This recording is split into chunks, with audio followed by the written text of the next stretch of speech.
आदरणीय मंचावर उपस्थित आजच्या कार्यक्रमाचे अध्यक्ष, प्रमुख अतिथी, अधिकारी वर्ग, कर्मचारी आणि बंधू आणि भगिनी आणि ज्यांच्या आयुष्यातील महत्त्वाचा टप्पा साजरा करण्यासाठी आपण एकत्र झालोत, अशा आमच्या आदरणीय श्री विजयसिंग राठोड साहेब, सौ अर्चना विजयसिंग राठोड साहेबा, आपणा सर्वांना माझा मनपूर्वक नमस्कार.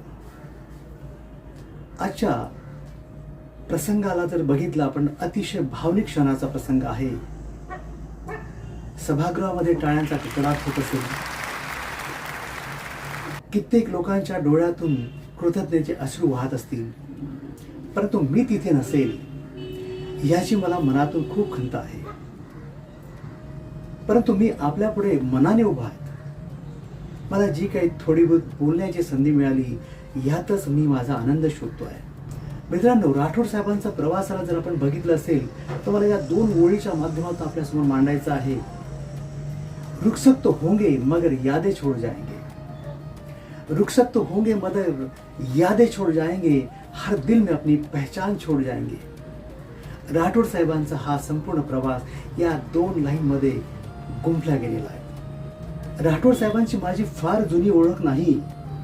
आम्ही फक्त केवळ चंद्रपूरमध्ये कार्यरत असताना एकदाच भेटलो होतो आणि त्यामध्ये फार काही आमची ओळख झालेली नव्हती.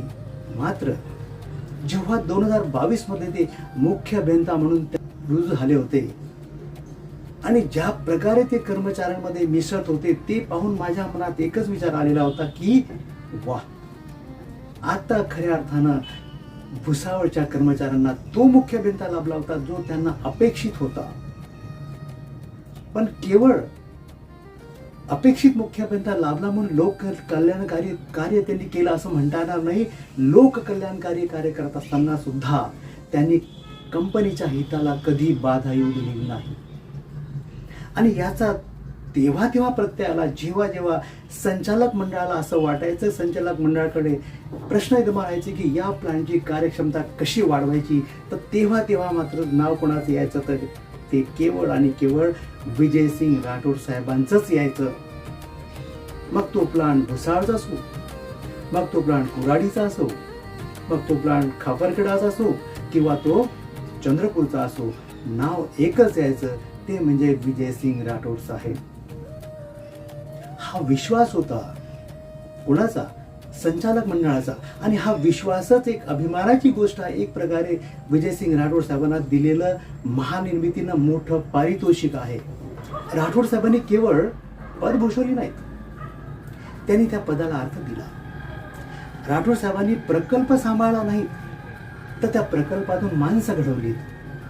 मित्रांनो, राठोड साहेबांचा प्रवास छोटा नव्हता, केवळ त्यांचा सेवा प्रवास नव्हता. हा सेवा प्रवास तो अत्यंत संघर्षातून घडलेला व्यक्तिमत्वाचा, मूल्यांनी सजलेल्या नेतृत्वाचा आणि निस्वार्थ समर्पणाचा एक दैदिप्यमान अध्याय होता. आज 27 फेब्रुवारी 2026 म्हणजे तो संपणार आहे.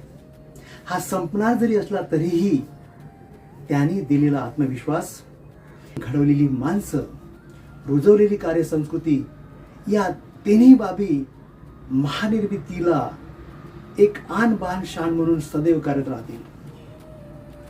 मित्रांनो, राठोड साहेबांना सेवानिवृत्त होणं साहजिक आहे, परंतु आमच्या मनातून ते सेवानिवृत्त कधी होणार नाही आणि आम्ही त्यांना सेवानिवृत्त होऊ देणार नाही.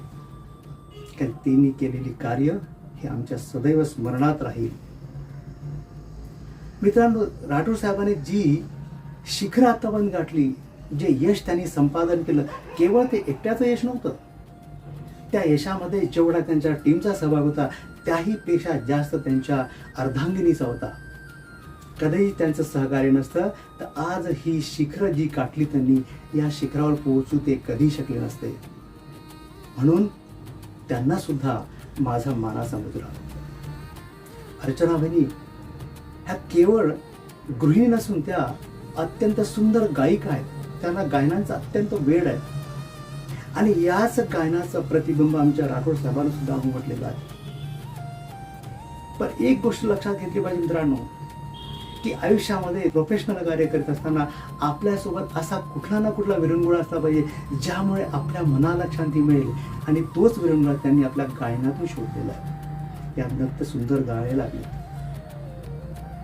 मित्रांनो, याचबरोबर या दोघांच्याही व्यक्तिमत्वात एक महत्त्वाचा पैलू आपल्याला कदाचित आठवला असेल, तो म्हणजे हे अत्यंत सामाजिक कार्यामध्ये मिसळणारे व्यक्तिमत्व आहे.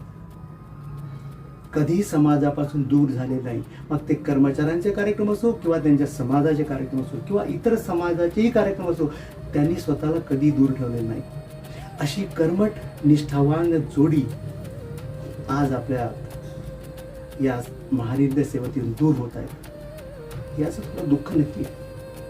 परंतु येणारा काळ जाणार आहे, त्याला सलाम करायचं, आनंदाने जाऊ द्यायचं.